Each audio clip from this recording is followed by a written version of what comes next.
Hi, this is Quinlan, and today I want to introduce you to Nagisa te Taro-an, my favorite ryokan in Iwate Prefecture. I think this is just about the best place there is to stay in all of Iwate.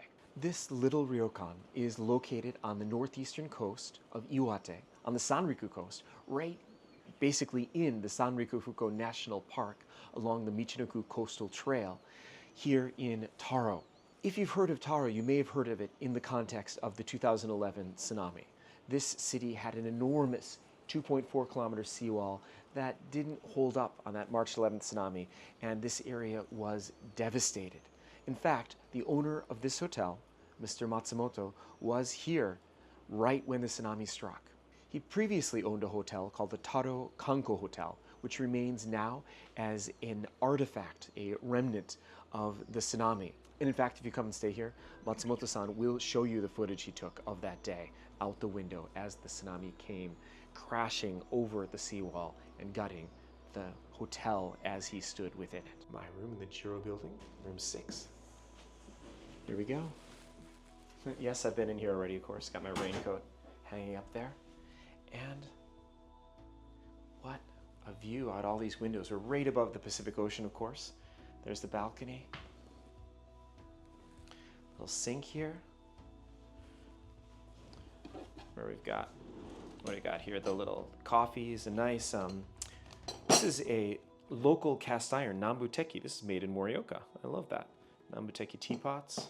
Nice couches. This one, while it's tatami mats, it also has Western style beds on the tatami mats. It's kind of a nice mix. Some of the rooms are futons on the floor. Some are like this. You can choose. And look at this massage chair. Gaze out at the Pacific Ocean while getting a massage. I love these Japanese massage chairs. If you haven't tried any, they're fantastic. You get the feet, your thighs, your legs, your butt, your back, all the way up to your neck. These are just fantastic. 2 different balconies, one out here, another out here with a couple of chairs. Of course, there's the bathroom, which in Japan you have it separated, which is much cleaner. You've just got this one bathroom, and of course it's got a, ooh, wow, and it jumped up. Yeah, it automatically detects you, goes up, and it's got all the bells and whistles, all the frills, and even like a little English translation. That's nice. And of course all the towels, toiletries, more lotions and things that I know what to do with, and a jacuzzi, hello, with all these jets, not bad. And of course, just like a normal Japanese hot springs, it's got the stool and the shower. As you know, when you go to Japanese hot springs in Japan, first you sit in one of these, take off your clothes, or you take off all your clothes rather first, sit on one of these and wash yourself off, wash your hair, rinse yourself off, then get into the bath. There's the shower head up there. And the bath is your own private outdoor rotembaro hot bath overlooking the coast. Of course, it's set, in this case, at 43 degrees, which I find, yeah, 40 to 43 degrees is about right for what I like my baths to be at. All wood. God, it's so nice. I am definitely going to be bathing in this later today. And in addition to this, I will show you there are a couple of baths upstairs on the roof, an indoor and an outdoor one, that you can privately book. And so in addition to this little bath, there's access to a bigger one. I mean, just look, I mean, it's small with this, but the mist rising over these rocks out in the distance there, oh, it's just gorgeous. I love this coast.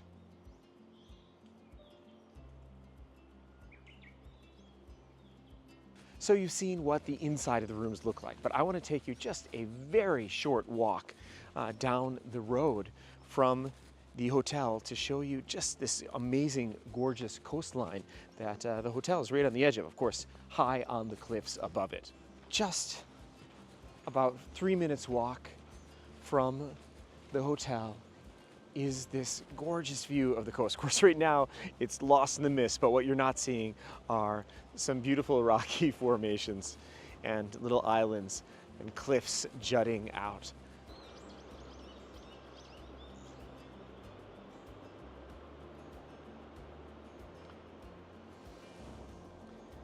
These rocks down there are called the San no Iwa. They are Otoku Iwa, Onna Iwa, and Taiko Iwa, or man, woman, and drum rocks.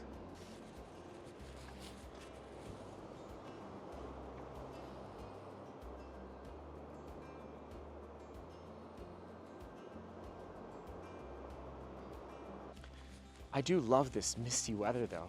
I've had some beautiful sunny days while I was guiding guests along the coast last week, but today it's rainy and misty, and that is also mysterious, atmospheric, dreamy, perfect. Yeah, yeah, yeah. This is the appetizer, and look at this. I'm not going to torture you with watching me eat all this, but I'm going to just take a few bites to tell you a little bit about it. Of course, the salad dressing is amazing, and this they're calling it a sort of pate. It's pork and chicken liver, which doesn't necessarily sound great, but this is, again, made by a world-class chef, and yeah, just all of this is art. It's just really nice. I'm gonna turn this off and just enjoy eating it. This is just too good. And course 2 is here, and that is a soup. This is made with tonkakugyu, or shorthorn beef soup.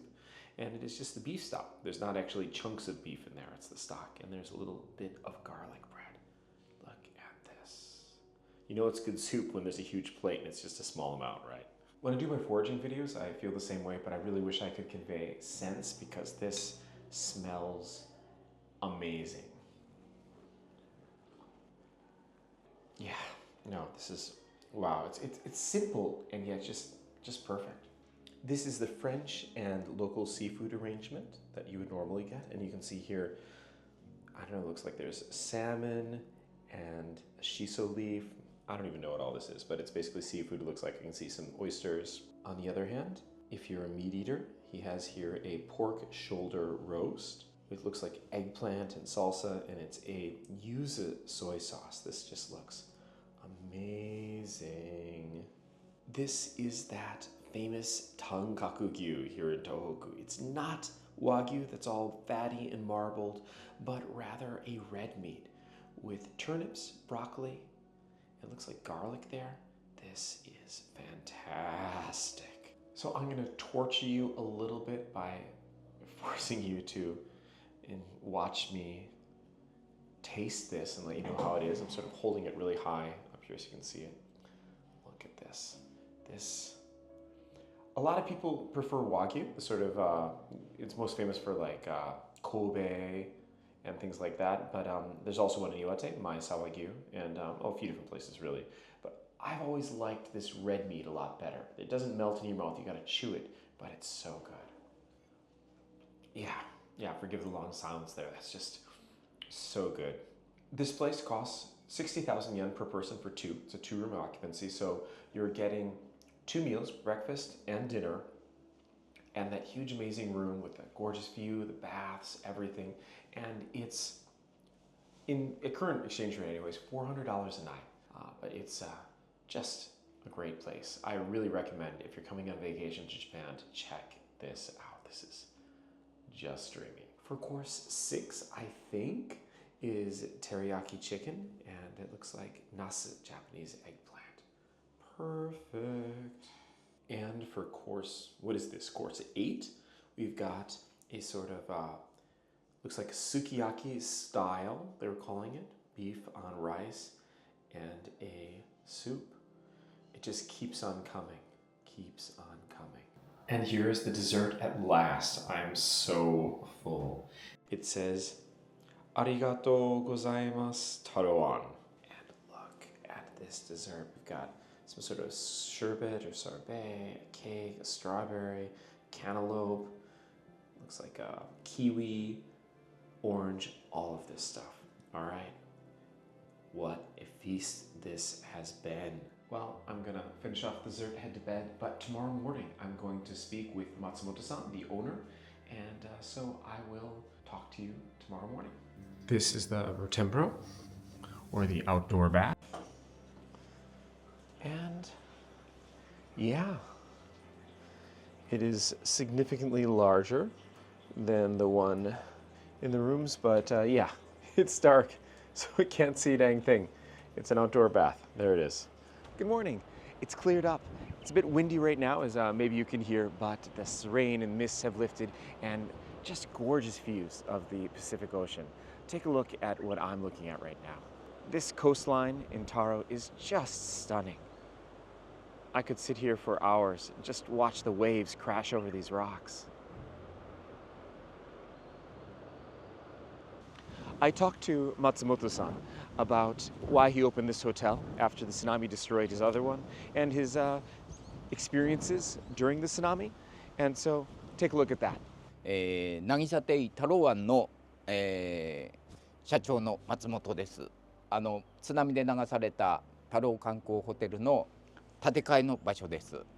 で、景色のいい場所に、来ました。3.11 の時は私太郎観光ホテル、今津波以降になってるけども、そこの、6階に逃げて助かりました。で、その時の映像を津波の映像を町の人たちにもう想像していたものと全然違うものが現れたので、それを残して実際の津波の様子を伝えたいと思って撮り続けました。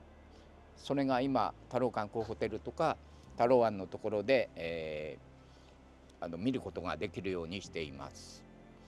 それでその津波での私の教訓としては、津波が大きな地震が揺れたり長い地震、特に今回私体験したのは時間が長い地震が来たらばもう津波が来ると思ってください。で、津波って見えてからは今回の津波の場合は2分しか経ってないし、防潮堤を越えてからは10秒ちょっとでもうホテルに到達しています。だから津波が来るのが見えてからでは逃げるの間に合いません。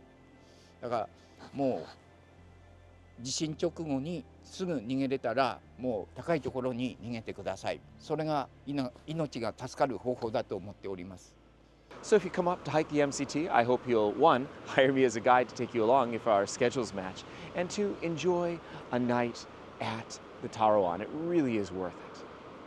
Thank you so much for watching, and I'll see you on the trails.